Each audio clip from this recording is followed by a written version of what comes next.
Have you ever wondered what happens when black women step into a system that was never built to see them and outperform everyone in it?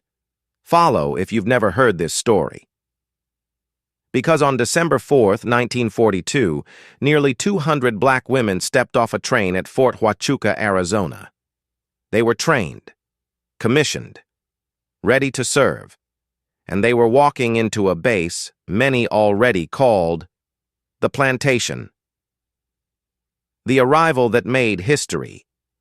Fort Huachuca was home to more than 10,000 black soldiers of the 93rd Infantry Division, men training to fight for a country that still segregated them. But that morning, something extraordinary happened. Thousands of those soldiers stood at the train station. Not ordered, they chose to welcome the 32nd and 33rd WAAC companies, nearly 200 black women, the first black women assigned to a U.S. military installation at that scale. Who these women were?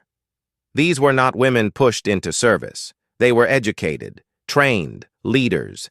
7 of them were officers from Fort Des Moines, Iowa, the first black women ever commissioned in the Army. Their names mattered: Irma Jackson Cayton, Vera Ann Harrison, Frances Alexander, Violet Askins, Natalie Donaldson, Mary Kearney, Corey Sherrod, 7 pioneers, walking into a system that didn't expect them to lead. The reality inside. Their official mission was simple: free a man to fight. Clerical work, communications, motor pool, keeping the base running. But inside that system, something else was happening. They were being underused, underestimated, undervalued. We showed up every day in uniform, doing our jobs with excellence, knowing we were proving something the Army didn't want proven. The irony. Here's the part history doesn't emphasize enough.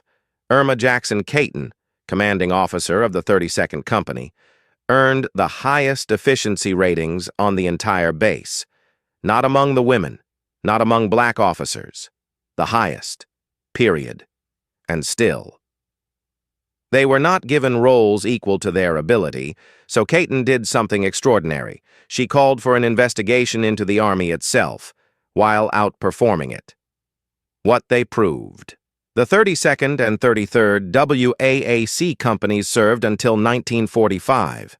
Many later joined the historic 6,888th Central Postal Directory Battalion, the first all-black, all-female unit deployed overseas.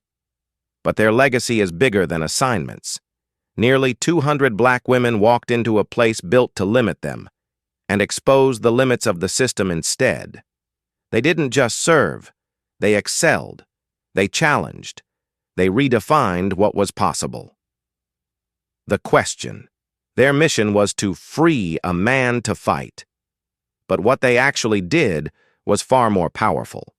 They proved they were already ready, already capable, already leading.